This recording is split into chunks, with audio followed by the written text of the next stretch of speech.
عن ابن عباس قال لما حضر رسول الله صلى الله عليه وآله وسلم وفي البيت رجال فيهم عمر بن الخطاب قال النبي صلى الله عليه وآله وسلم هلما أكتب لكم كتابا لا تضلوا بعده. فقال عمر أن النبي صلى الله عليه وآله وسلم قد غلب عليه الوجه وعندكم القرآن حسبنا كتاب الله.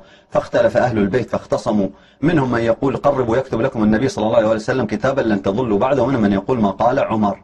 ثم ابن عباس يقول الرزية كل الرزية. أنا أكد باعتبار أذكر المصادر المتعددة متعمد، كما في اختلاف كلمات أيضا مصادر متعددة. صحيح مسلم لما حضر رسول الله صلى الله عليه وسلم وفي البيت رجال فيهم عمر بن الخطاب فقال النبي صلى الله عليه وسلم هلما أكتب لكم كتابا لا تضلون بعده. فقال عمر أن رسول الله صلى الله عليه وسلم قد غلب عليه الوجع وعندكم القرآن حسبنا كتاب الله. فاختلف أهل البيت فاختصموا في خصام، جماعة من هنا جماعة من هنا.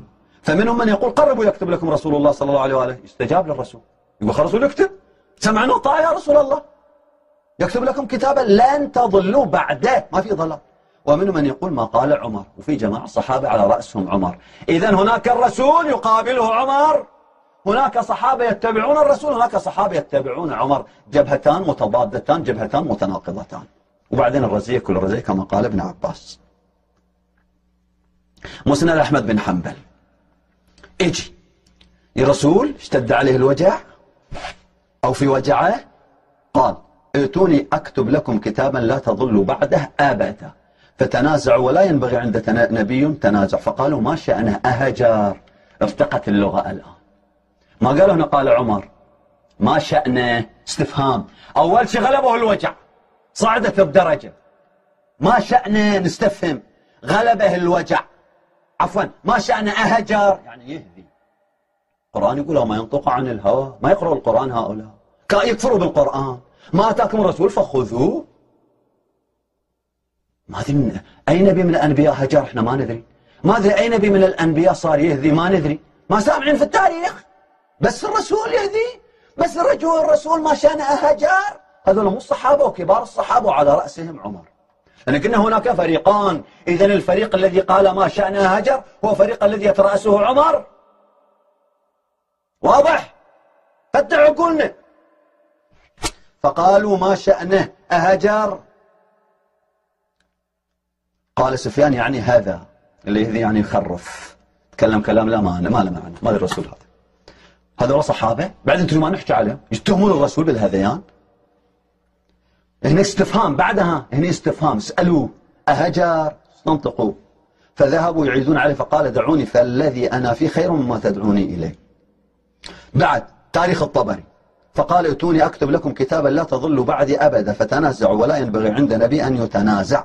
فقالوا ما شأن أهجر استفهموه. فذهبوا يعيدون عليه فقال دعوني فما أنا فيه خير مما تدعوني إليه. وفي رواية أيضا في نفس هناك عن رواة آخر ولا ينبغي عندنا نبي أن ينازع. صحيح مسلم. ما الخميس وما الخميس الرزية كل الرزية ابن عباس إلى أن يقول ائتوني أكتب لكم كتابا، هذه في صحيح مسلم، لا تضلوا بعدي. فتنازعوا وما ينبغي عند نبي تنازع. وقالوا ما شأنه أهجر استفهموه. قال دعوني فالذي أنا فيه خير. ما شأنه أهجر، هذا فريق عمر.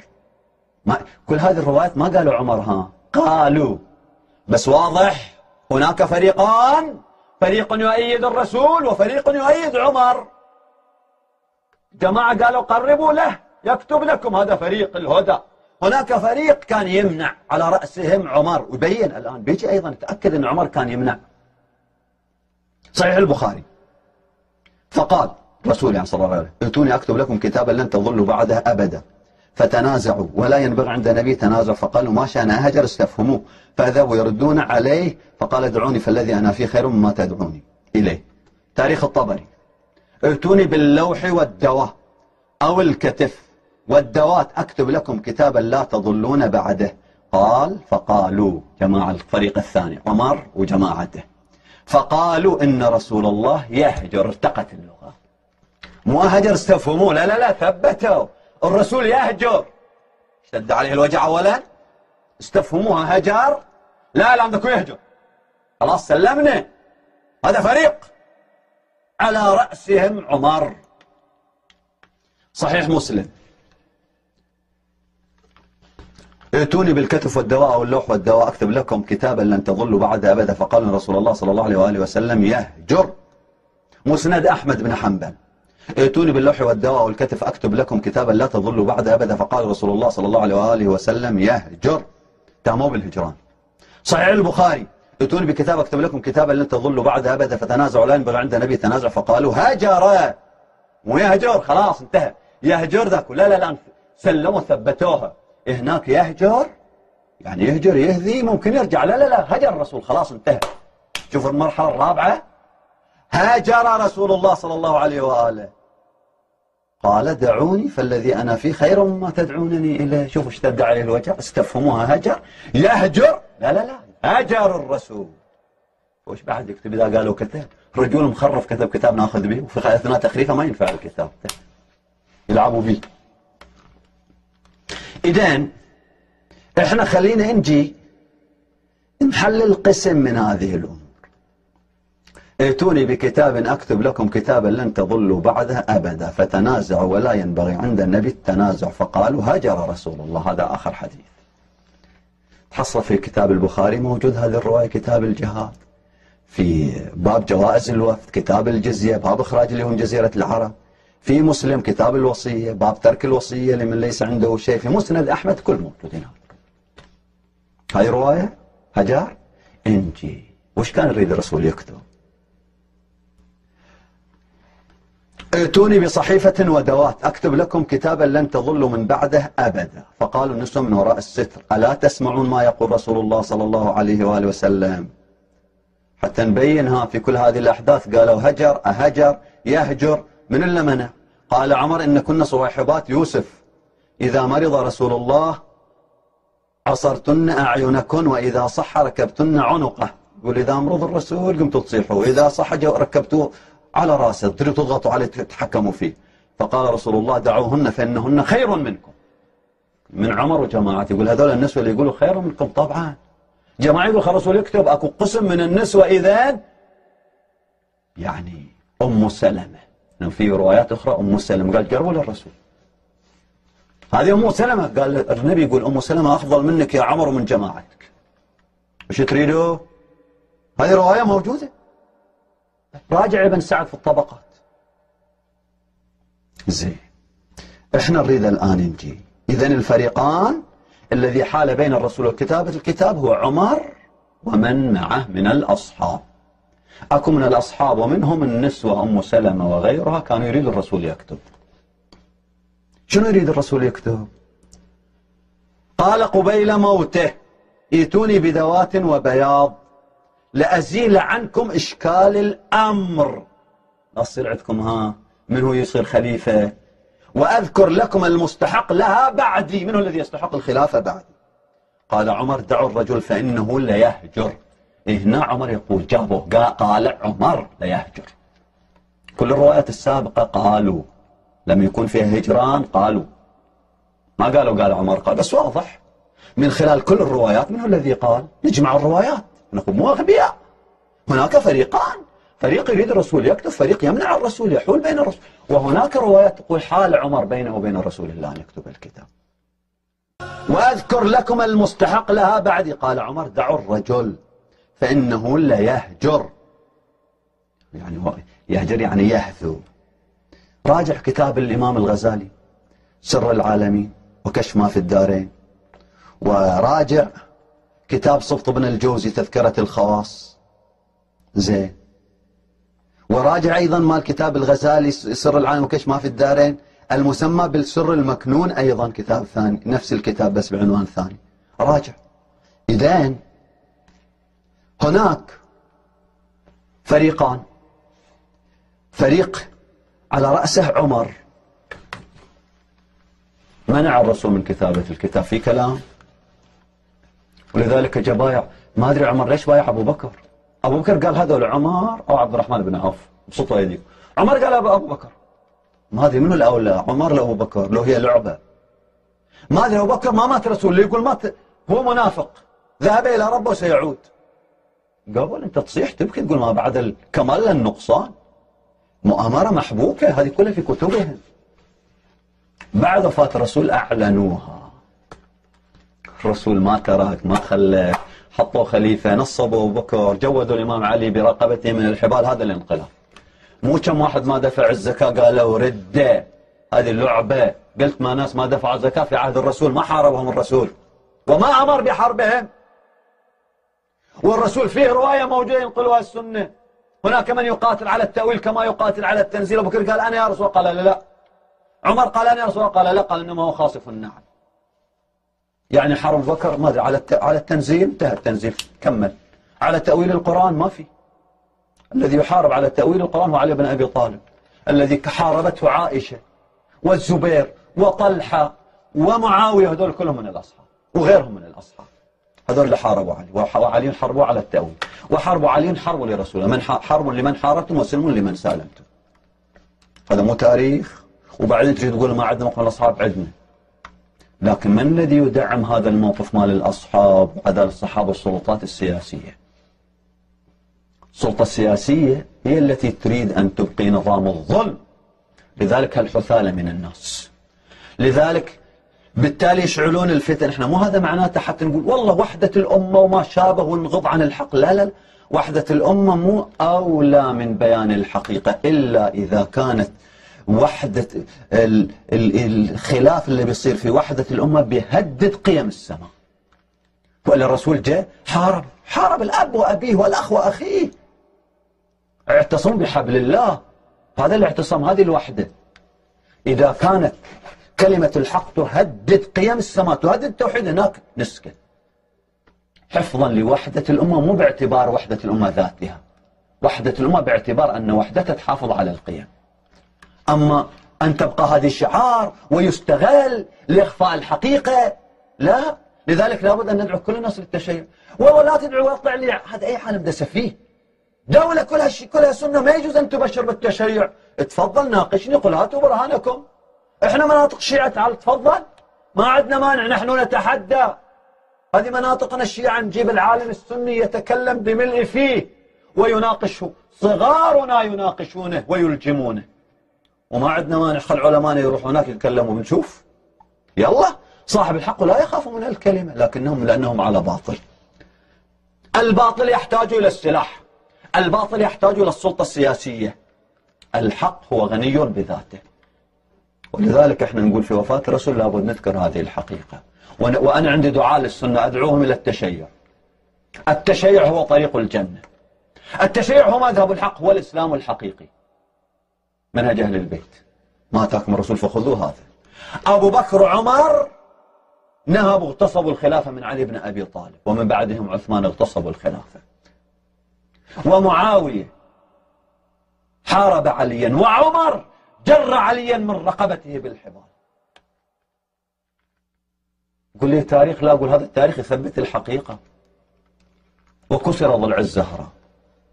لذلك احنا لا عدالة صحابة ولا هم، احنا عندنا أهل البيت. واللي يريد يجادلنا ويقول انتم تسبوا هذه رموزهم، ما أدري، انت اللي تجي تقول، لأن تحصل بعض الأصوات من الشيعة يقول رموز. عمي رموزك دافع عنهم، يسبوا أبو طالب، يسبوا أبو الرسول، يسبوا الرسول، يتهمون بالكفر. هذا مو سب لهم؟ كفر، اتهمون بالكفر يعني النار. لا، أبو طالب قالوا في ضحضاح من نار، أعوذ بالله. يعني أبو بكر وعمر في الجنة وأبو طالب في ضحضاح من النار. أبو بكر وعمر وعائشة وعثمان وأبو سفيان ومعاوية في الجنة، وأبو الرسول وأم الرسول وأبو طالب كافل الرسول في النار. ما في عقل عند هؤلاء السنة؟ فكروا، كتبكم اقرأوا، مو كتبنا. اقرأوا كتبكم. وبالتالي أي واحد من مثقفي أو مثقفي في الواقع الشيعة يريد يقول رموزهم ما رموز، يقول دافع عن رموزك أول إذا تستحي، لأنك جبان. لو عندك جرأة دافع عن رموزك أولى من دفاعك عن رموز الآخر. والله دافع عن هبل أحسن لك. كان رسول الله سب هبل، نفس منطق الجاهليين. قال الرسول سفه أحلامنا وشتم وسب أصنامنا. ما أدري ليش الرسول يسب أصنامهم؟ ليش الرسول يسب آلهتهم؟ سب آلهتهم الرسول. لأن لإثبات الحقيقة نحن كذلك، والسلطة السياسية هي اللي تحمي. أنا أكد هنا وأعيد وأكرر مرات ومرات: السلطات السياسية والسلطات الدينية الزعماء، لأن عروشهم تتهاوى.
السيدة فاطمة الزهراء سلام الله عليها، لما أجمع أبو بكر وعمر بن الخطاب على منع فاطمة عليها السلام فدكا، لاثت خمارها على رأسها واشتملت بجلبابها وأقبلت في لمة من حفدتها ونساء قومها، ما تخرم مشيتها مشية رسول الله صلى الله عليه وآله وسلم، حتى دخلت على أبي بكر وهو في حشد من المهاجرين والأنصار وغيرهم، فنيطت دونها ملاءة، فجلست ثم أنت أنة أجهش لها القوم بالبكاء، فارتج المجلس، ثم أمهلت هنيئة حتى إذا سكن نشيج القوم افتتحت الكلام بحمد الله والثناء عليه، فلما فرغت من الحمد أسهبت في شرح ظلامتها، حتى قالت فاطمة عليها السلام: أيها المسلمون، أأغلب على إرثي؟ يا ابن أبي قحافة، أفي كتاب الله ترث أباك ولا أرث أبي؟ لقد جئت شيئا فريا.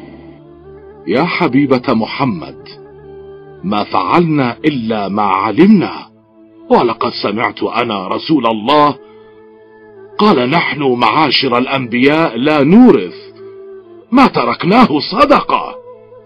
أفعلى عمد تركتم كتاب الله ونبذتموه وراء ظهوركم؟ إذ يقول: وورث سليمان داود. وقال فيما اقتص من خبر يحيى بن زكريا إذ قال: فهب لي من لدنك وليا يرثني ويرث من آل يعقوب. وقال: وأولو الأرحام بعضهم أولى ببعض في كتاب الله. وقال: إن ترك خيرا الوصية للوالدين والأقربين بالمعروف حقا على المتقين. أفخصكم الله بآية أخرج أبي منها؟ لا أدري ائتوني بكتاب أكتب فيه لفاطمة فدكا. ما كاد أبو بكر ينتهي من كتابه لفاطمة حتى دخل عمر بن الخطاب متسائلا: ما هذا؟ كتاب كتبته لفاطمة بميراثها من أبيها. فماذا تنفق على المسلمين إذا حربتك العرب كلها؟ تناول عمر الكتاب ومزقه، وهكذا أخذت فدك من فاطمة، وهي هدية قدمها رسول الله صلى الله عليه وآله وسلم لفاطمة عليها السلام.